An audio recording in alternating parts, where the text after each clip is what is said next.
Welcome back, everyone. Yes, indeed, we are back for Boxing Day. Dang, I wish I was able to be here the past couple of days, but we had internet problems, but I'm back now, and we're going to chill out on the Boxing Day KBS live stream. Is it the safe space? Okay, it's Santa's safe space, okay?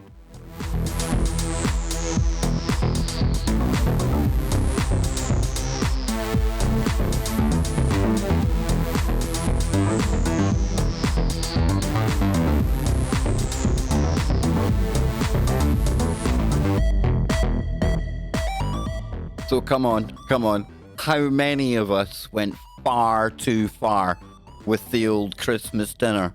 Oh, dear Lord. I felt like I was going to explode last night. We had a Christmas cracker with Anne's family. It was really good. But I can't think of a better way to kind of chill out, let things kind of subside, relax, get back to some kind of normality here on Boxing Day. I've got some crazy Bigfoot stories. We've also got a look at a Christmas surprise from Crazy Horse and a whole heap more. But of course, I'll be going into the chat room to say hello to all of you fellow KBSers that are here. Maybe for some respite from the holiday madness. Yes, indeed. Just one thing after another, right? Here we are, Boxing Day. I'm being told that Glasgow, most shopping centres around the UK are going absolutely crazy. It's yet another sale. It's the Boxing Day sales. We had Black Friday, which I now call Black November. We had the pre-Christmas sales to try and stimulate us consumers back into the aisles. And now the Boxing Day bonanza is upon us. And of course the January sales just around the corner. It's crazy, isn't it? It's just going to be 1 year long perpetual cycle of sales. It surely is. Anything to keep us buying. But I hope Santa was really good to you. I hope he filled your sack with everything that you wanted. I really do. Yep, we're old school here. I still deal with Father Christmas, the toxic male that he is. He was certainly very, very kind to me. And I want to thank my friend Sid from Norway. Santa came and filled my sack one day early. Yes, those little elves, those little Norwegian helpers that we've spoke about on the show before. They came and they delivered a very, very broken and somewhat strange PlayStation 3 to my house. Yes, I say PlayStation 3 because it was disguised. It was a Trojan PS4. It really was. And said, I am almost ready to go. Disk drive, check. Controller, check. Cables, check. All I need to do is get the firmware on, get my PlayStation 4 network up to date, and me, you, and Kenny Boy will be gaming the nights away.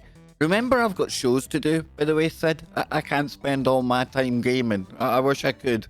Over the weekend I will be, but that's another story. So a big shout out to Sid before we get going anywhere.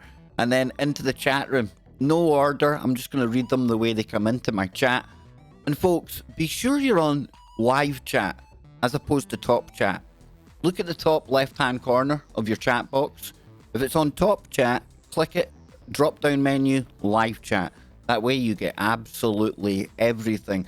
Because the amount of times that I've missed some really good conversations because of that, more fool me, okay? So yeah, we have got Polly Nation in there. Good to see you, brother. I wish I could have had one of your Christmas dinners.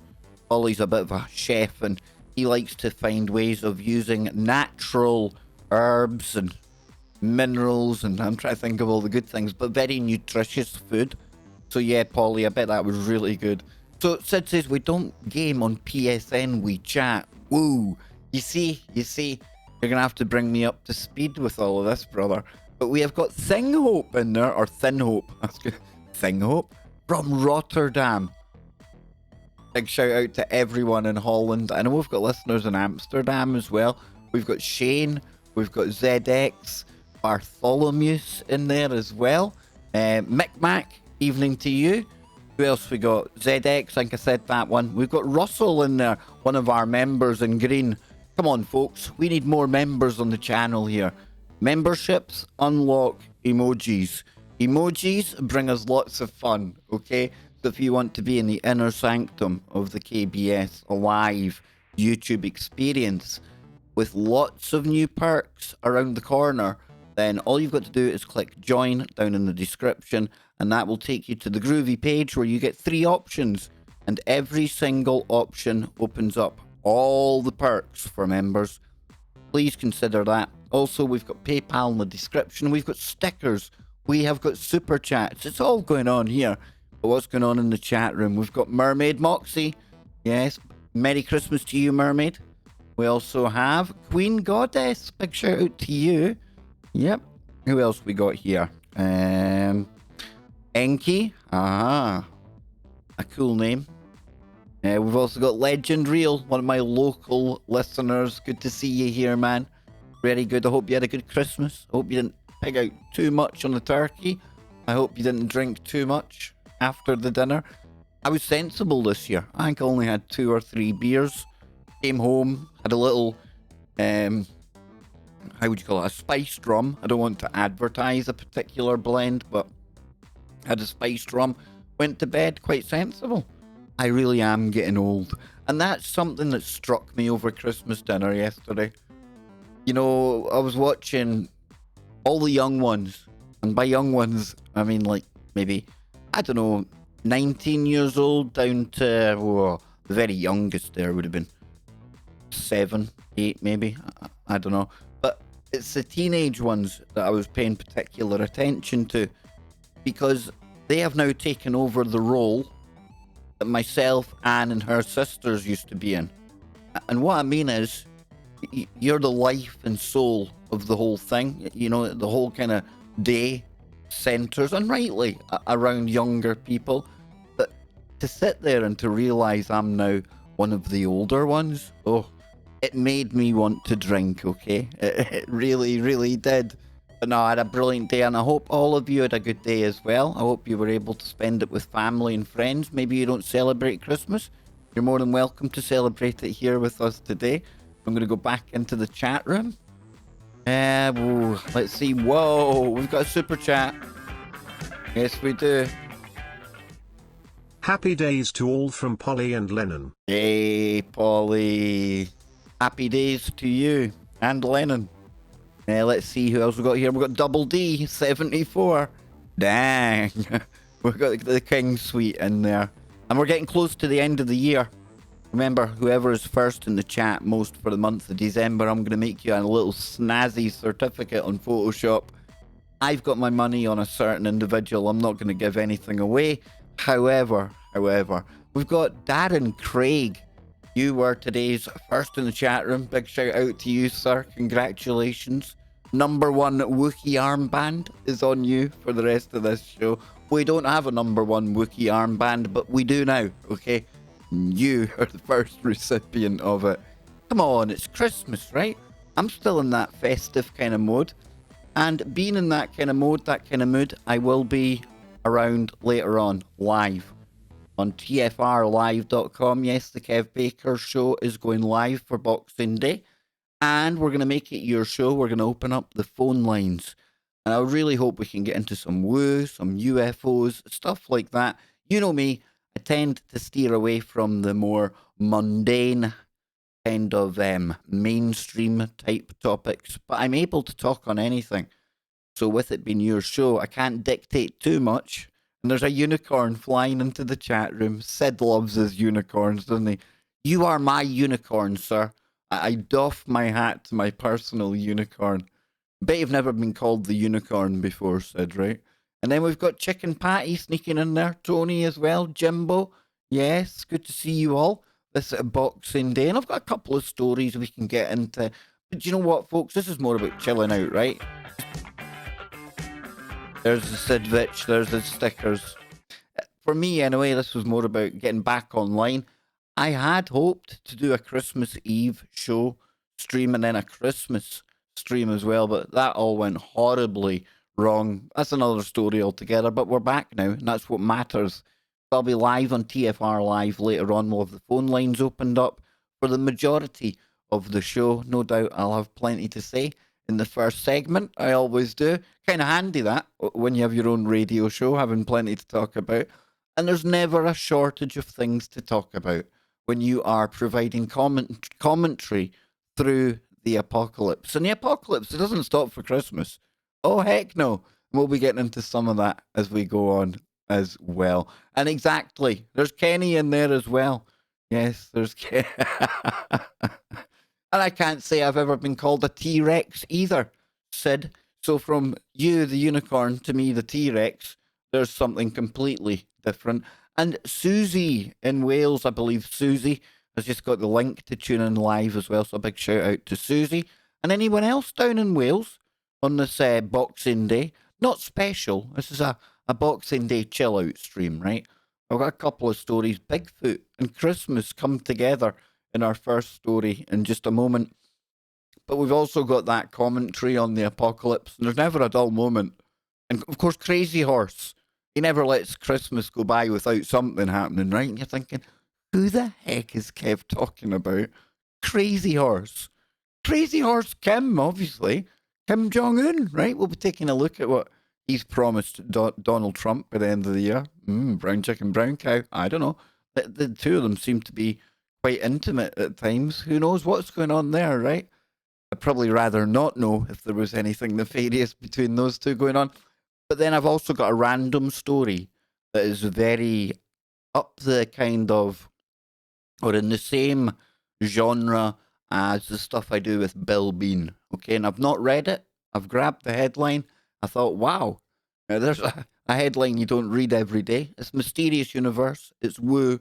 And of course, I'll be interacting with all of you in the chat room as we go on throughout this as well. So are we ready to get into some Bigfoot and Christmas coming together? Surely not, right? Surely, yeah. One last thing. Two last things before we get going. Last night, when I came home with Anne, after our dinner, we got settled down, we're chilling out, we're thinking, what do we watch? Build up the anticipation there with a drink from my wonderfully crafted Wookiee mug. Yes, the Wookiee on Christmas. So yeah, myself and Anne were sitting there. Do we do the traditional thing? Do we look for one of these movies that's on right now? Let me fix the chat room, folks. It's all discombobulating. It's all coming together. That's a bit better, right? I'll do for now. So what we decided was, no, we won't do the kind of the traditional movie thing. We didn't even check to see what movies were on. We thought it was time to go and take a look at our good friend Jason's paranormal investigation. And let me just say, it was well worth the watch. However, I wish Jason was here. Maybe he is. He's probably doing family things. And I'm not expecting many people here today, folks. It is a day when people are going out. Maybe you are taking advantage of the sales. And if you are, have at it. Absolutely. And while I remember, a big, huge shout out to Lisa as well. Lisa, big shout, big thank you from me, Anne, and Kevin. But yeah, I watched this yesterday, and how Jason managed to keep his cool amidst some of the most anti-paranormal research type people I've ever come across. Now, what do I mean by that? Well, you've got 40 people in a prison trying to do paranormal investigations. They're all doing individual vigils, stuff like that. It's a big place, and even if it's not a big place, you would expect most of the attendees to appreciate the noise is a big factor for any investigation. And how Jason managed to keep his cool when there was so much what sounded like childish antics going on from a minority within the group, it's beyond me. But the orbs that he was catching, and we've talked about the blue orb before, absolutely tremendous. And of course, Jason's a logical thinker. He does point out at times it could very well be dust, but well worth the watch. And then one thing we went on to watch after that, before we start to get into the Bigfoot Santa, okay, we have got this here. Now, Most Haunted, they've got a bad reputation because of things that have gone on in the past. I've been checking out some of their more recent stuff, and this this investigation from Capes Thorn Hall, for me, maybe has some of the most compelling evidence for paranormal activity that I've ever seen. And not just one incident. You're talking multiple different things going on. And I tell you, you would have to see it to appreciate it. I don't want to play it. Copyright reasons. I'm not confident that we'd get away with it. You have to watch the full thing to really appreciate what part of the property has certain characteristics, shall we say. But dang, I was watching through the cracks in your fingers type material. Really good. I'm going to drop that in the chat room for people. If you're into that kind of thing, you will enjoy that episode. Okay? So then, Bigfoot, Christmas, Santa. How do you combine all three of those things? Well, you need a little bit of me and the mysterious universe. It says a Bigfoot Christmas season visit on an Oregon highway. So it says, which came first this holiday season? Was it Santa or Bigfoot? If you're in Oregon, the answer is B for Bigfoot. Now, Oregon, the Pacific Northwest, this is one place I would love to go. It also is the home of a very good friend, Clyde Lewis, Ron Patton. I'd love to go and hook up with those guys and go and do some squatching. Oh, yes, indeed. And it says, and they have his image on a traffic camera to prove it. Now, does anyone have a picture of Santa on the roof? Who's imaginary now? Well, Oregon State Police in Morrow County received a frantic call from a motorist on the night of November the 30th, claiming to have seen a Sasquatch. Now, doing some late Black Friday shopping or perhaps an early scouting mission for Santa? Bigfoot is an elf? Is this the making of a new holiday movie? And it goes on to say, real Bigfoot sighting here in Oregon. State police received a frantic phone call about a Bigfoot sighting near the Hood River exit a few weeks ago. Now, while it was not made public until December the 15th on the Umatilla Morrow County Watch Facebook page, which tracks scanner reports from police and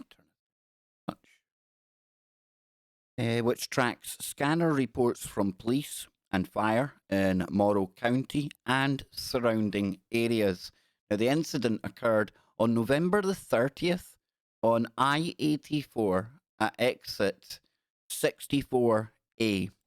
Oh, well, I didn't mean to click that. Here we go. Which at that point runs along the Columbia River, bordering Washington, two hotbeds of Bigfoot sightings. And according to the Umatilla/Morrow County Watch, the caller described the thing as dwarfing the guardrail and too big to be clear, or too big to be a bear, not to mention it was walking upright. So how about we take a look at this suspected Sasquatch. Are you ready for this, folks? And this comes from the said Facebook page that they were talking about in there. You ready? Here we go. Boom. Now then, I'm going to have to blow this up, obviously. You might not see it there. Hey, Germanus, how you doing? Now, I think you can start to see it here. We're going to have a super chat flying in a moment. Thank you so much, brother. Really appreciate it. And Germanus, your support this year, brother, along with everyone. I can't thank you all enough. Seriously. Have a good one, Kevin, to all. Hey, and a good one to you and your family from mine, brother. But look at this thing on the right-hand side of the page here, folks. Now, I get it, it's a bit grainy, but I tell you what, it's some size of something, right? Try and blow it up some more. You see it there? You see it? Pull this over a bit. Look at that thing. That's some size, right? It's hard to tell, I get that, but it looks as if the kind of rail there, which would come, what, halfway up the car, it looks like it's at its knee, at its thigh. Hey, listen, I don't know, but it says here on the page, let me see what it says. Real Bigfoot sighting here in Oregon. State police received a frantic, no wonder it was frantic when you see that thing walking along the side of the road, right? Received a frantic phone call about a Bigfoot sighting near Hood River exit a few weeks ago. The caller described the thing as dwarfing the guardrail. It does. It absolutely does. And too big to be a bear, not to mention it was walking upright. The dispatcher immediately checked the ODOT, so I take it that's the Office of Department of Transport or something, the camera, and saw this image. This image gave me the chills, so I had to share it with you. What are your thoughts? That is absolutely awesome. I don't know what it is. It's ambiguous. I can definitely keep my mind open to a Bigfoot. It'd been better if he was in a car. It would have been like driving home for Christmas. I've got Bigfoot in my car. Okay, okay. I know I can't sing. I really can't sing. We all know that now. But a Bigfoot for Christmas in a car, I don't know. I just shoved a hat on it. I think there's something funny about it. Bit weird. Well, it says, Sid here says, what would you call a Bigfoot that identifies as a troll? Really confused. It. I would call it they. Call it anything it bloody wants to be. It's still a Bigfoot in the end of the day, right? Half Q says, the mother-in-law got fat turkey fingers. She's got, oh, your mother-in-law's got fat turkey fingers? That's dodgy, dude. Mother-in-laws with, like, porky, sausage-like fingers? You've got to watch them. You do have to watch them. What else is the chat room saying? Come on, chat. What are we saying about this? Are we thinking this is a potential, like, Sasquatch Santa? Or was he just driving home for Christmas? Maybe he got a flat tire. Who knows? I don't know. But we've got another Bigfoot story that I came across. And we're only going to take one look at the top paragraph of it. Because for me, it was one of the most interesting shows of last year. And it featured a police officer who had a very interesting encounter on something called a bear road. And it says here, right, this comes from December 27th. It's tomorrow. I take it this may well be published in Australia, something like that. It's ahead of the dateline anyway. Okay, don't start thinking there's a huge conspiracy. It's not in our dimension, all right? It's in our time zone. Maybe the website's hosted somewhere else. Who knows, folks? Now I'm confused. But yeah, in a story that shouldn't be around until tomorrow, bizarre police encounters with Bigfoot. And like I say, this was one of the biggest shows, or one of the more interesting shows, I think personally, we done last year. We had Bill Bean come on to the show, and he brought on an ex-police officer to talk about the Bigfoot. Hey, Greg. Thank you so much, brother. That's going to be a super chat coming in a moment. We've got some really kind of dramatic music in the background for the Bigfoot. Yes. Probably not apt. Probably doesn't really go, so we'll turn that down. Whoa!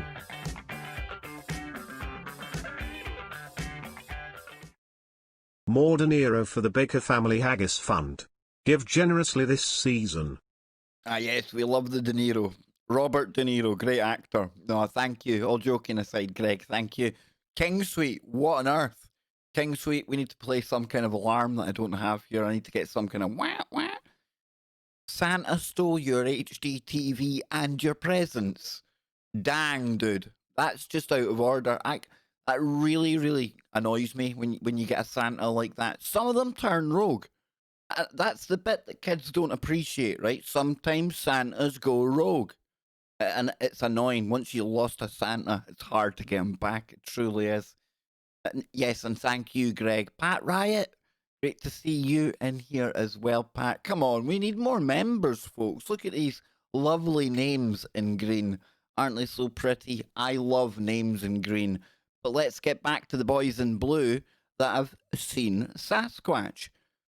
And for me, this gives a different air of credibility to any kind of supernatural, paranormal event when it comes from somebody in law enforcement. Maybe it's just my biases that make me think that. I think these people have got a far lot more to lose, reputation wise, career wise as well, than just a general member of the public. Does it mean they're always more honest? Not at all. Obviously, it's a case by case scenario. However, when we get into this here, the show that we done with Bill and the police officer, it truly was. It was something else. There was something really compelling to this incident that occurred way back in the day. So it says, among the various supposed witnesses of the giant hairy man of the Northwest, Bigfoot, we have encounters from people of all walks of life. There is truly a vast spectrum of sightings that run the range of locals and witnesses, some which are intriguing and some which are bordering on the absurd. Yet one type of report that always catches attention are those made by the men and women of law enforcement. After all, these are trained professionals, usually not out looking for the strange or hairy ape men. So when they come forward with their own accounts, people tend to listen, and that's exactly what I was pointing to there. I fall into that category easily. So here is a selection of the odd encounters with police officers. And it's this one here. This is the one that we had Brian Gosselin on the actual show. This is a very well-known Bigfoot report by a police officer that made a lot of waves in its time, occurred in August 1976. The 76ers, there's that year.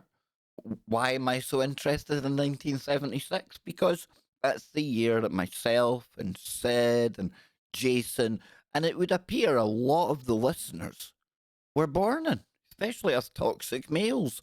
I don't know what that means, but yeah, 76 in the rural area of Whitehall, New York. Now, on this day, Officer Brian Gosselin was driving on the outskirts of town along a lonely stretch called Aber Road when he saw a massive, hairy, man-like creature with red eyes lumber out of the woods about 30 feet in front of him. Now, Gosselin would describe it as standing 7 or 8 feet tall and weighing at least 400 pounds. And he was so alarmed by what he was seeing that he reportedly got out of his patrol car to train his spotlight and firearm on it, yet he found himself unable to shoot. The strange beast, caught in the beam of the spotlight, then issued an unearthly shriek before barreling off into the trees, leaving behind giant footprints in a nearby field. Now, over the next few days, other officers would apparently see the creature, and even Gosselin's father and brother would see it. Gosselin would eventually write of his surreal experience in 2018 book, A Bare Road, The True Story. And it took him so long to write about that because of the stigma that was attached.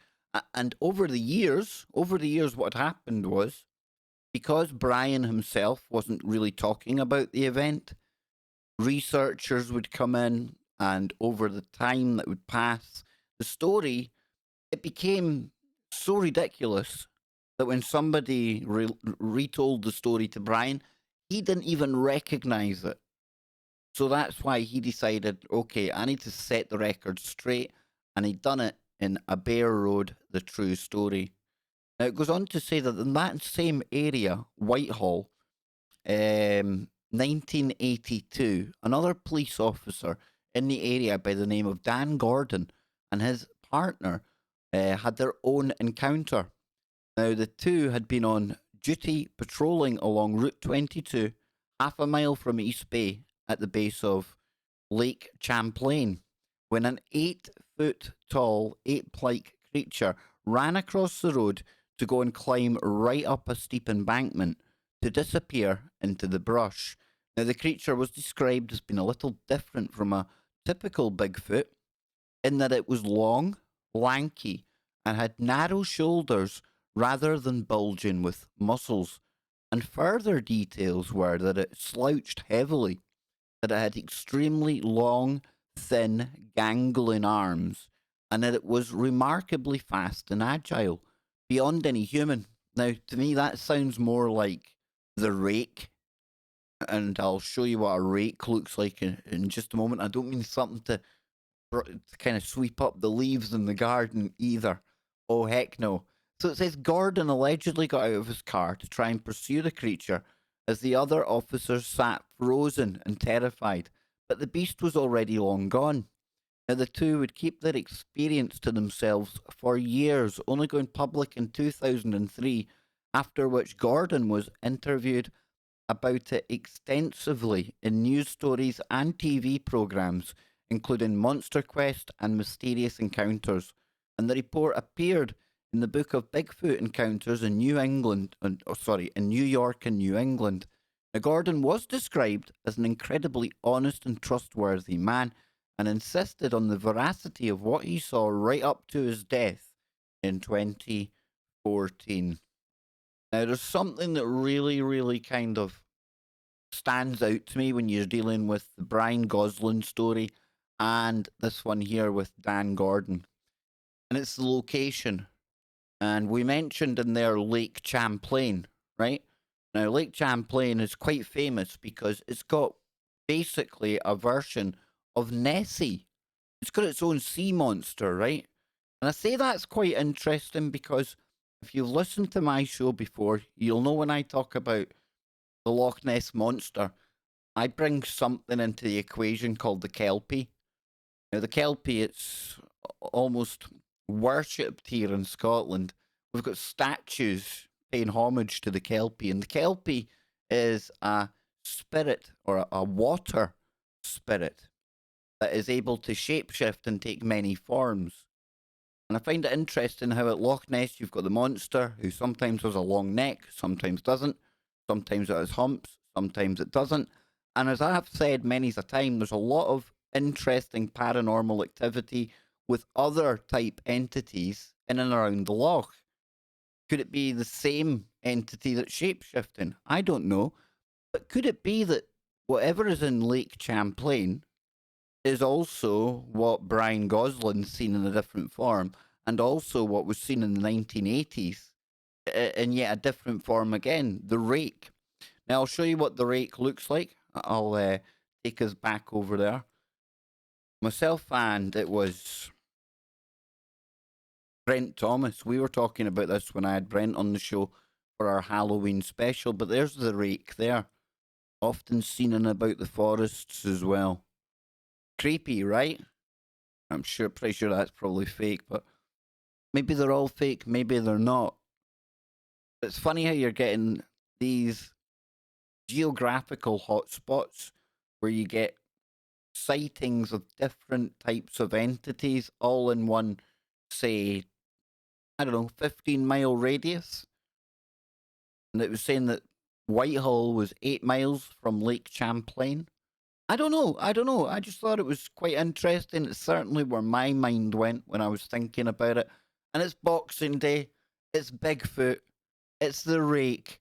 And we're allowed to go there, right? Because we're chilling out. We're letting all that nice turkey all digest from yesterday. I'm talking about turkey. I didn't even touch the turkey. I had roast beef. That's what I had. Roast beef, all the trimmings. I had 2 starters. Why am I talking about food? I'm just going to make myself hungry again. So we're going to move on. Thinking about Christmas Day yesterday. News I did see. It was Crazy Horse has promised Donald Trump a late Christmas gift. Of course, like if you missed the start of the show, when I talk Crazy Horse, I'm talking about Kim Jong-un. So what is the Christmas gift that he has promised Donald Trump? Let's take a look at this. Yes, a Jong alert. I like this. Like, gong. US flies 4 spy planes over the Korean Peninsula after Kim Jong Crazy Horse Un threatens Trump with a Christmas gift missile launch. Listen, folks, long story short, I don't know what's going on between these two. 1 minute they're cozying up, they're kissing and licking each other's ears, and brown chicken, brown cow, and they've got that big ceremony where they're meeting at the demilitarized zone and everything else. And now we're getting told to be on the lookout for Christmas gifts. I've got no idea, folks, but keep your eye on this situation. I don't know what this cat's all about. He's an interesting little character, right? Just like his father. But never forget, he was educated over here in the West. I think it was Switzerland. I think he's been to London many times as well. You know, he had quite a kind of privileged upbringing. Surprise, surprise. Over here. And I don't know whose puppet he is. He's definitely somebody's puppet, right? Everybody's somebody's puppet. Or is he just a wild card? Is that just like the place that got away? It's like that one state that everyone would just like to forget about, minus the people that are there. And then you look at some of the images of what's going on there, all the people crying on command, and when you see some of the punishments handed out by this fella, no wonder they do what they're told, right? And I'm not making light of it. I'm not. It's horrendous. If everything we're told about that country is true, it's horrendous. But then again, so is what goes on in another country that's not too far from North Korea. But oh, we're not meant to talk about that, are we? So it says the spy plane mission comes as US military and intelligence officials were increasingly concerned that Kim Jong Crazy Horse was plotting to test a really scary missile over the festive period. Aircraft spots tracked the aircraft E8Q, RQ4. I should really have on my kind of emergency broadcast voice effect for this one, but it just isn't worth it. What do I think's going to happen here? I reckon he'll probably fire some fireworks into the sky. There'll be a whole heap of bluster by the mainstream. There'll be a whole heap of questions asked of the Orange Man, who still isn't in jail yet and is still the president, despite every media outlet in America telling people that he's not the president. I don't know what's going on anymore, okay? But I did have a little smile on my face yesterday when I was thinking about Kim Jong, old crazy horse picking up the phone. Do you think they do it on like FaceTime on Facebook or something? They just FaceTime each other. Hey Donald, how's it going, crazy horse? What you up to, man? Well, I was thinking, maybe I'll like fire some fireworks off. Would that do you good? Could you spin that in your fake news to make a victory for yourself? I don't know what's going on, folks. Who knows? I tell you, there's probably more sense out of the Bigfoot at Christmas than there is out of this little character here. And I have heard as well, I have heard on the grapevine that his government is starting to get a little bit woke. Yep. Mm-hmm. Yep. Remember he took out his brother not that long ago? As you do when you're like a North Korean dictator. You take out family members when they ain't playing ball, right? Well, one of the females in the family, they're getting promoted to like the head of the military or something. That's getting pretty woke, I would say. So I don't know. I still wouldn't be willing to step out of line if I was any of his generals, that's for sure. And listen, although I'm making light of it, let's not lose sight of the fact that they are within firing distance of population centres that they could harm if they wanted or if they were allowed to. I don't know, folks. You would need to go and tune into one of these more politically aware shows out there to try and make sense of what's going on with Kim Jong Un. But one word about North Korea before we move on.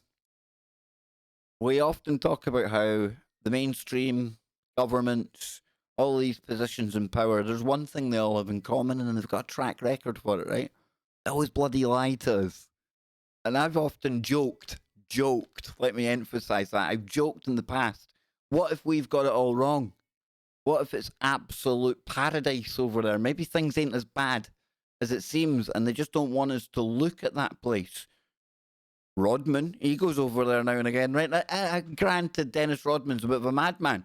Maybe it's his type of place. I don't know. But, I keep an open mind. Maybe it's not quite as bad as they make out. But at the same time, when you've got somebody quite as crazy as that in power, that's the wild card. You never know what they could do. They could be the one thing that nobody sees coming. It's going to be something. You see how these big events in the world come from, like, things you just never... You had an inkling something was coming, but then, oh, wow, we never seen that coming. And I'm not saying, like, Kim Jong is that incident. I'm not saying that. However, if I had to name 3 wild cards out there that could really kick things off, that would be in it, along with asteroids and aliens. No particular order. Not that I can think of, okay? So, with that Christmas surprise, Willy Wonty out the way, let us go to our surprise story. And I say surprise story because I haven't read it. I just got the headline. It sounds pretty cool. It sounds pretty creepy. I'm going to put on some creepy music for it. We're going to get into it. I'm going to let you have a little think about it first, though. I'm going to have a little drink of coffee, is what I mean. No. I don't roll like that. You don't think I'm going to PPP, do you? I wouldn't do that. No. We're professionals here, right? I'll be back in about a minute and we'll get into... I'll give you the headline now, right? A serpent demon and a fatal exorcism in London. Yeah, that's why I chose it. Dang, dude.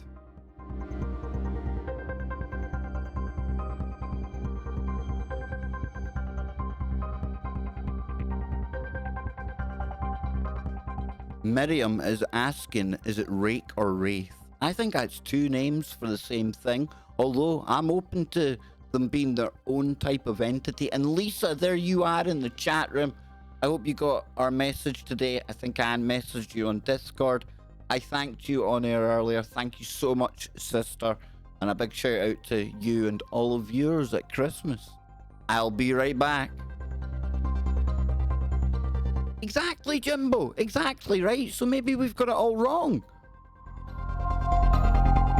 But I don't think so. But maybe.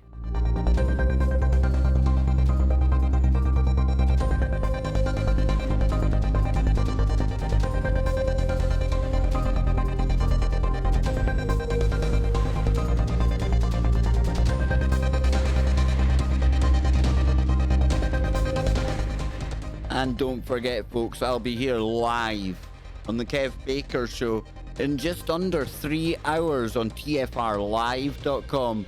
Open up the TFR Live tab, the home of the Kev Baker Show, and the simulcast. And that means you get 2 chats for the price of none.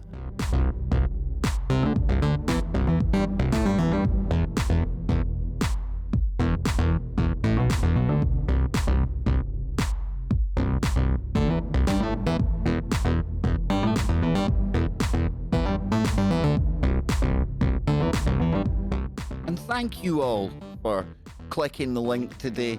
I honestly would have been happy. I thought maybe we'll get 50 people, and that would have been delightful. We've almost got 150. Did I remember to tell you guys and gals out there, you all rock?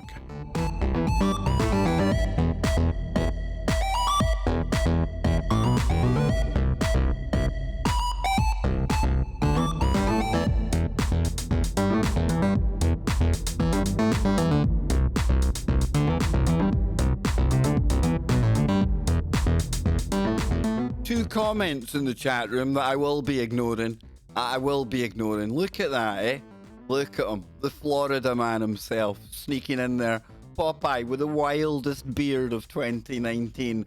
I hope you're having a good one, brother. I really, really do. I hope Santa was really good and paid particular attention to your sack.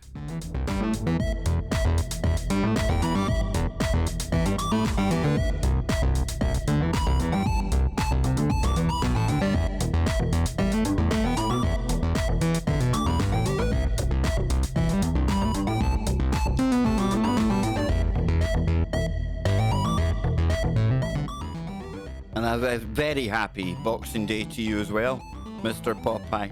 And of course, Mr. Popeye will be making a much needed comeback to the airwaves in 2020.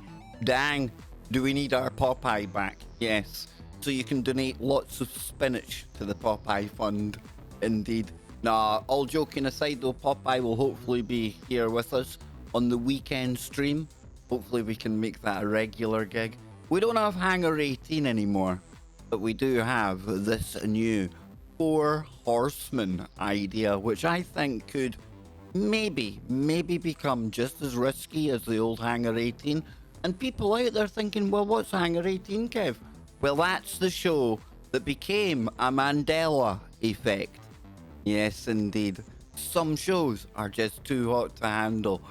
I know. And Shockaroonie, Me and Popeye and Joe Joseph and Scott Lopez and a few others, we were a part of that.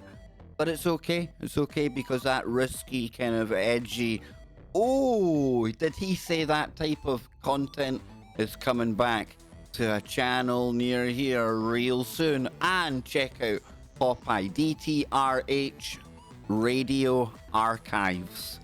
You think I've interviewed some good people over the years?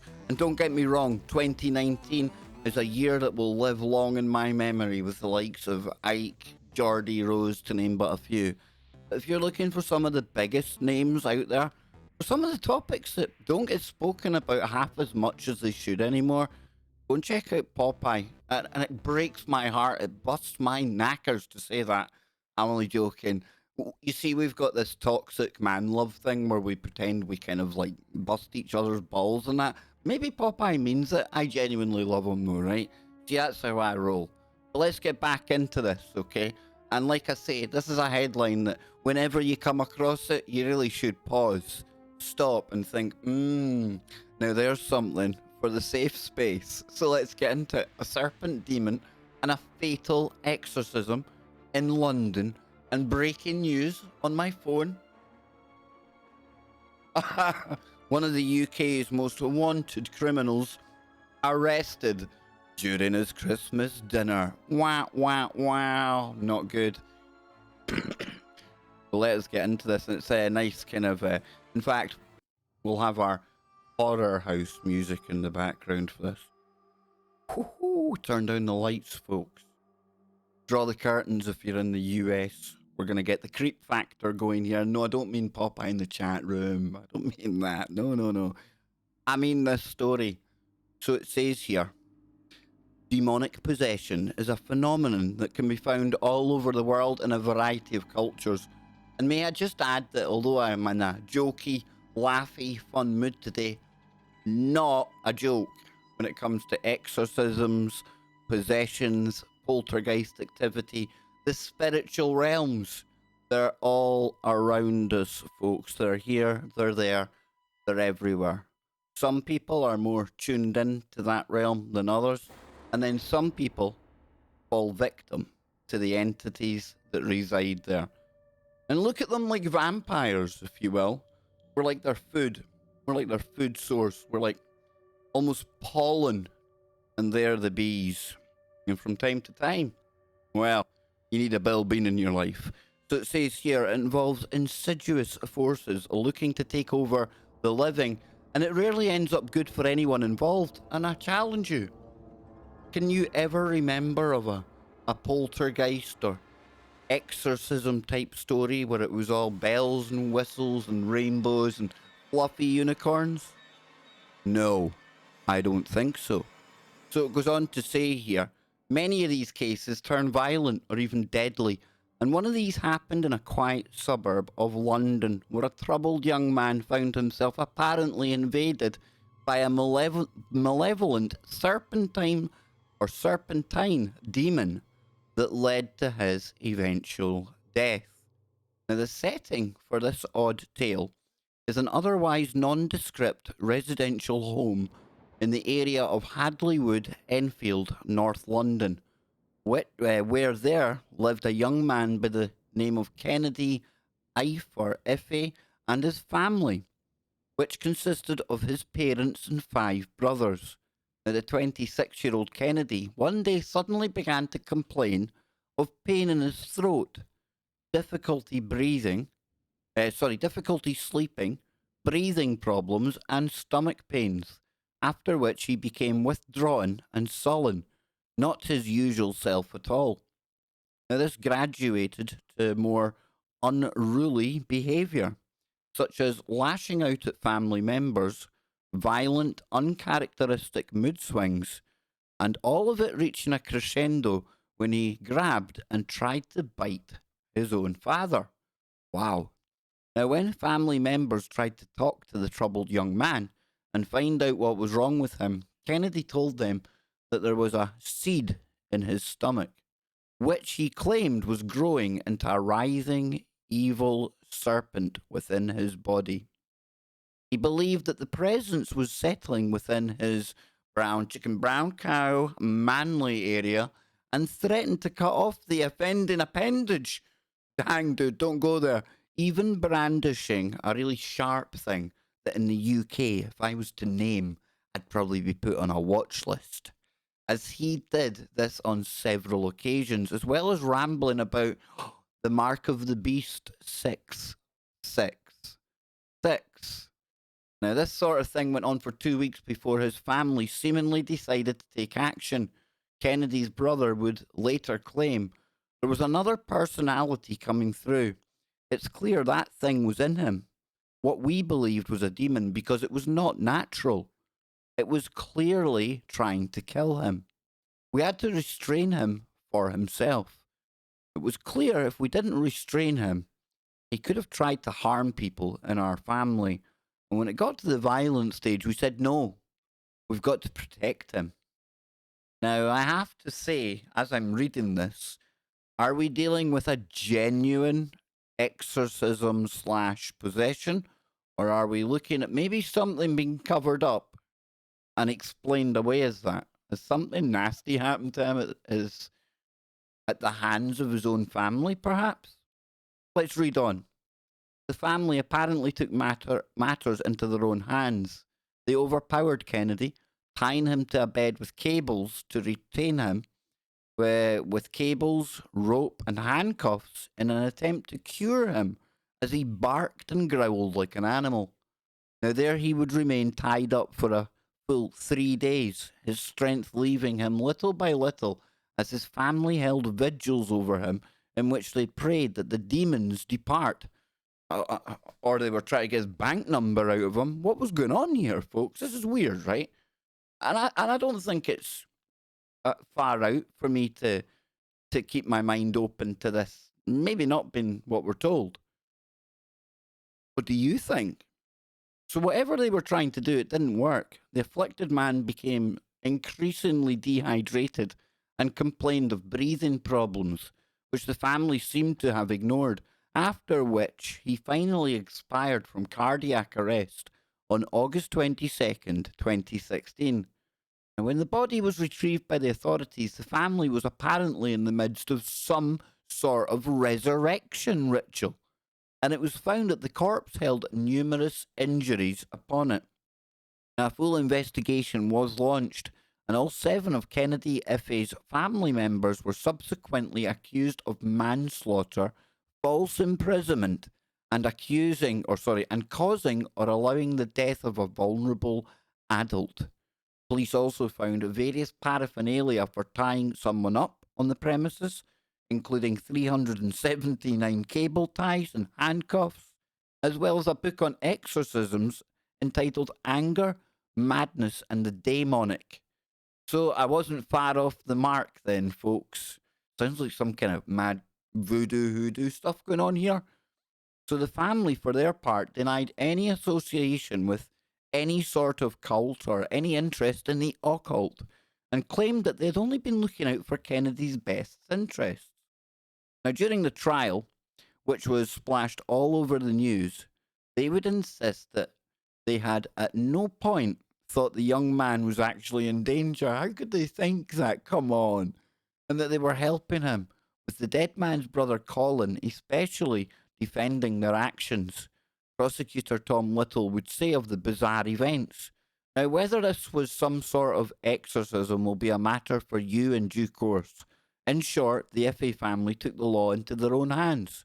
The paramedics were told that for the last 3 days, Kennedy had been behaving abnormally and had been violent and aggressive. Collins states that by August the 18th, he looked weak and complained about a seed in his stomach.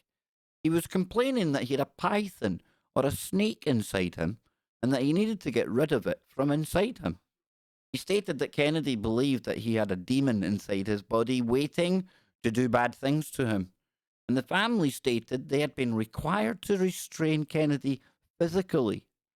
Now, he had subsequently developed breathing difficulties, and as a result, they had called the emergency services, and they had to be called. So, might be a lawyer, but either they can't print what he said right, or maybe he didn't say it right. I don't know. The family put misguided religious beliefs above the young man being possessed by a demon or evil spirit before the obvious and common sense conclusion that he needed help and did not need to be restrained. Now, despite all the damning evidence that the family, all described as charismatic Christians, had perhaps overreacted, in the end, the court would find all of the accused, Mother Josephine, Father Kenneth, and their sons Colin, twins Daniel and Samuel, Harry and Roy, were all acquitted. They were all acquitted of the charges on March 14th, 2019, after a 4-day deliberation. It seems like a classic case of botched exorcism, but one wonders what was really going on here. Did the family really believe he was possessed, or is this a cover story for something sinister? Was this maybe a mentally disturbed young man who was misunderstood, subjected to religious beliefs that turned into an exorcism and paid the price for it? Was there something truly paranormal going on here? It's unknown, but it is a sad case of what happens when belief in demonic possession goes too far. And how would we even know if this young man, tragic, poor young man, was ever feeling like he was possessed in the first place? We only have a family that was accused of doing really bad things to him. We've only got their word for it, that he thought he had the seed in his stomach, that he thought it was growing into a serpent. And I tell you what, if you ever find yourself in trouble in the UK, you might want to phone up the lawyers that represented this lot. This is just another example of how crazy our legal system is getting now, where, I don't know, and I genuinely read that for the first time with all of you there. It didn't take Sherlock Holmes to figure out there might be something a bit fishy going on with this lot. I don't know, folks. I don't know. Colour me a little bit skeptical, okay? But to be walking free, I think that lot, wow. Like I say, probably good idea to keep that lawyer on a retainer. So listen, I'm going to take up too much more of your time today. I'm going to come into the chat room, see what people are saying there. I'm going to leave a couple of cones in the chat room. In fact, Blue Chickens, a couple of Alex Jones, and the aforementioned Poopster. There's some Popeye in there as well. And what I'll do is that'll tell me now from there on in. Look for what people are saying in the chat room. I'll see what you're saying. Then I'll wrap this up and I'll reset everything and get ready for tonight's fun and games on the Kev Baker Show Boxing Day special. With all of you out there on tfrlive.com, simulcasting here, going out on iHeartRadio, TalkStream Live, TuneIn Radio apps, tfrlive.com, you name it. Kev Baker is on it. Yes, indeed. I'll be back very, very soon. Indeed.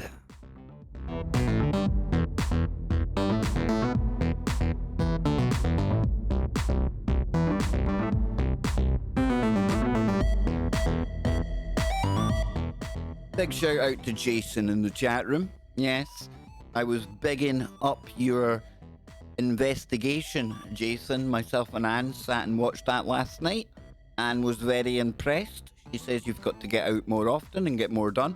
And I say to you, sir, well done. Well done.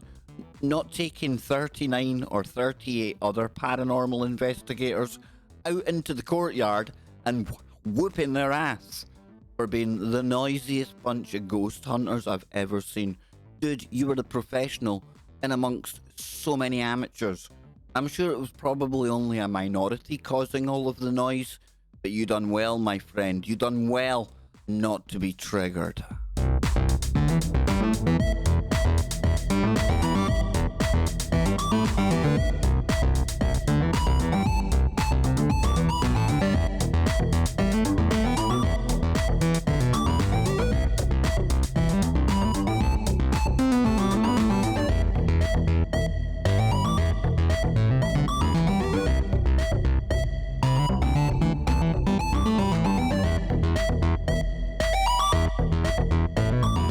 Lisa, I'm not too sure if you're celebrating or if we're like going all full SJW and you've maybe got a point of privilege you'd like to bring to the table? I'm only joking, Lisa. I'm only joking.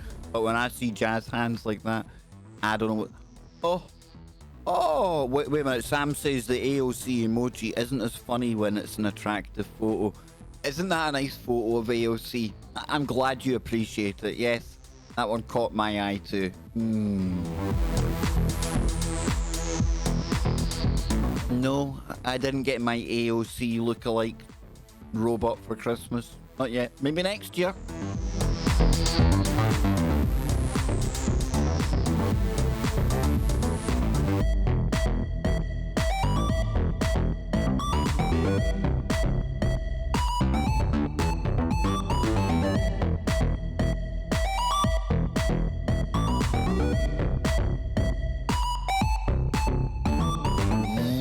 Super chat on the way from Jason.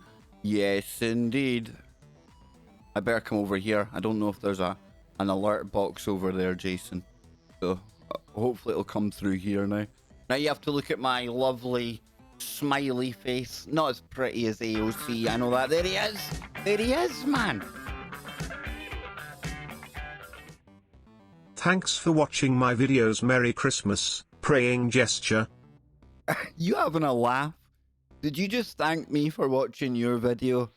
That goes the other way about, dude. I thank you for making the video. I love content like that. Maybe it's not everyone's cup of tea, but I will continue to big you up until the cows come home, man, because I love your channel. I love what you're trying to do, and I think it's only going to get better and better. That's why I recommend you all check out this channel right here, First World Problems. Yes, indeedy. I'll drop the link in the chat room, and then I'll take another 30 seconds or so. I'll come on into the chat. I'll chill out with people, and then I'll get going, and I'll become Dave Baker, and I'll be back for the serious show later on today. Yes, indeed. There we go, folks.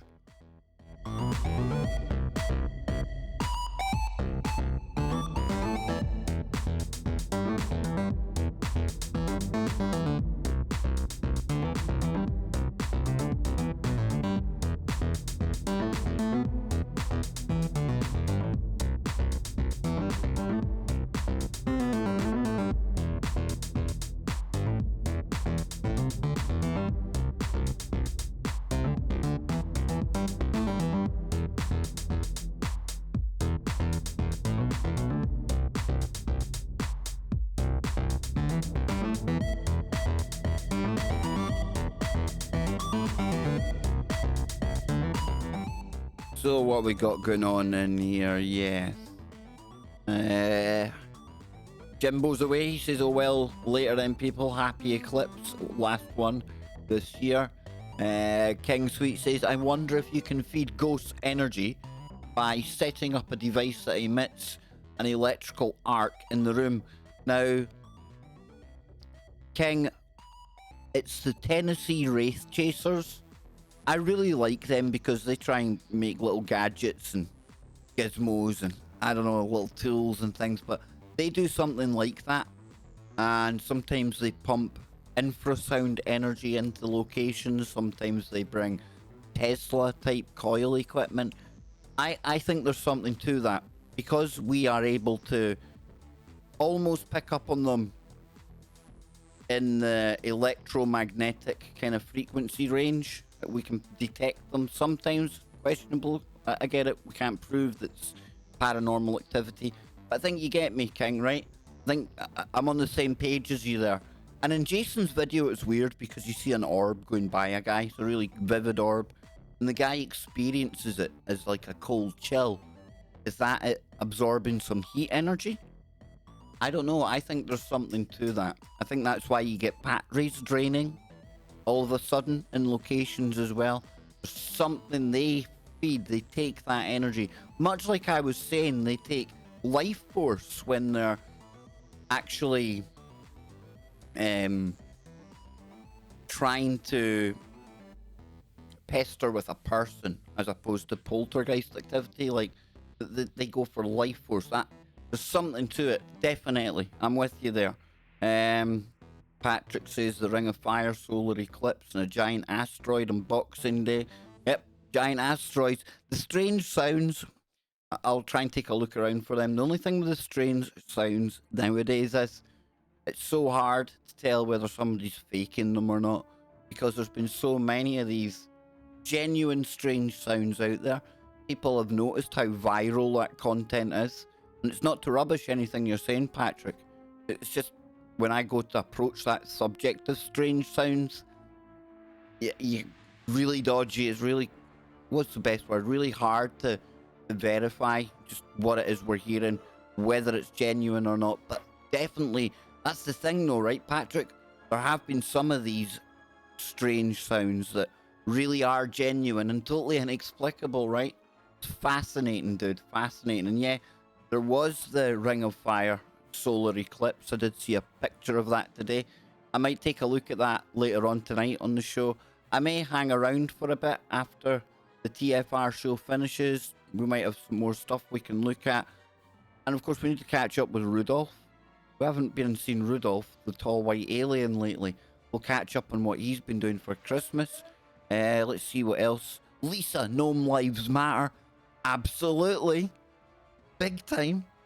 ZX, Polarity Matters. Absolutely. Lisa dropping some AOCs in there. And Craney dropping a trainer in my chat room. Dang, dude. Oh, best behaviour now, Baker.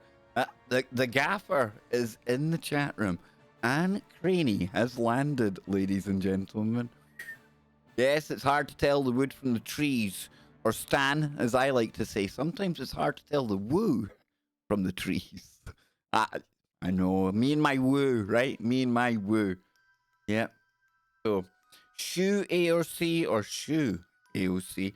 Oh, she would get neither shoed nor shoed. You don't like her, do you? So, no brown chicken, brown cow with AOC and you and me? No. No. Dang, dude. There goes that one Christmas wish off my list then. PPP means puff, puff, pass. I even gave it a little cough there. Do you like that? I gave like sound effects and shit. That was cool. Neil, a big shout out to you, my good friend. I hope you had a lovely Christmas. Neil, I'm going to be opening the phones up later on tonight if you want to come in and tell us more about some of the stuff that you've experienced. You're more than welcome to. I'll have a couple of stories for the first segment. Then we'll open up the phones for our Boxing Day Bonanza. How cheesy does that sound? Baker's Boxing Day Bonanza. Yes. Anne comes into the room tossing shoes. Yes, exactly. Exactly. Polly, Polly, Polly. That's what PPP stands for, Anne. Yep. What else we got in here? How cool's that creepy little music? You like that? That's creepy, right? I think that might be my ghostly kind of story music from now on. What do you think, folks? I think that creeps me out. You can just picture little creepy dolls. Those little porcelain dolls with a cracked face.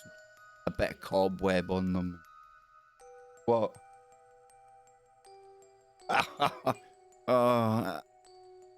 And just pointing out creeps on the TV. I thought it was something relevant there, but this is quite creepy music, right? Where I can come up close and tell you about my paranormal experiences. No wonder you're laughing at. I've got no idea. Ah, seriously, it's that time, folks. It's that time when I bid you farewell. Yes, indeed. I bid you farewell and I go and I'm going to retire for a couple of hours and then I'll be back. I'll be back with more woo than you can shake a shaved Sasquatch at. What? What?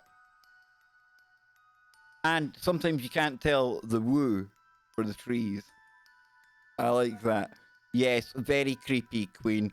Wait, there's more, said Lisa. Not me, though. I wish I do have one really weird one. Here's a headline you don't see every day. A wolf snatches a pet kangaroo, which is one thing, but from a Belgian's home?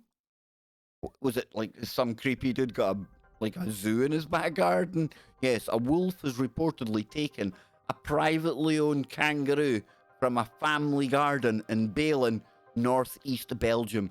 Let me say, I haven't been there, but Belgium's a strange place. Not our Kenny. Kenny's cool. He's a KBSer in Belgium. Big up to the Kenny. However, it says here, Jan Loos. There's a wolf loose about this house.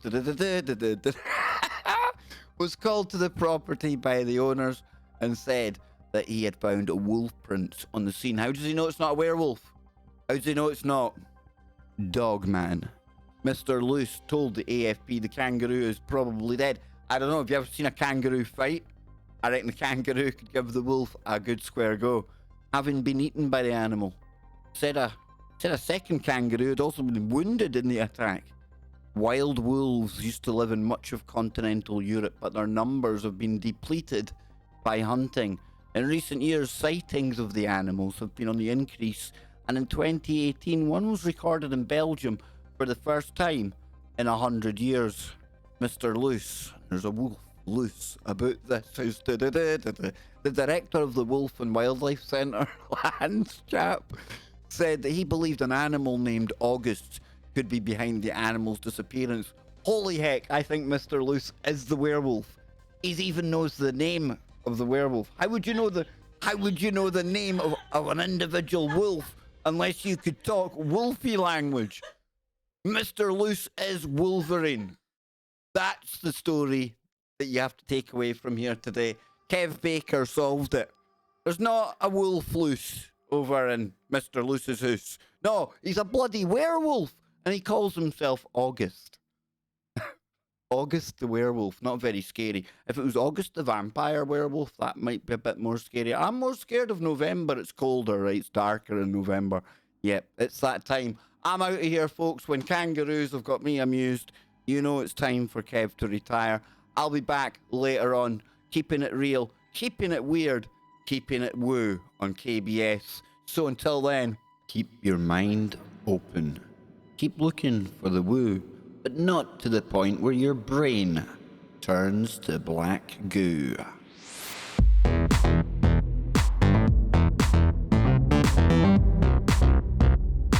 And Craney, you love living with a head case. Ow!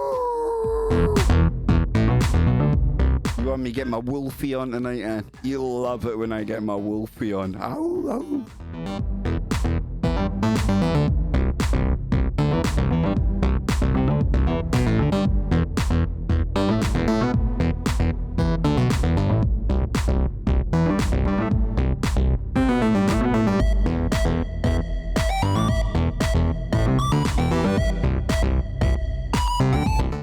A good home, but lots of baggage. Lots of baggage.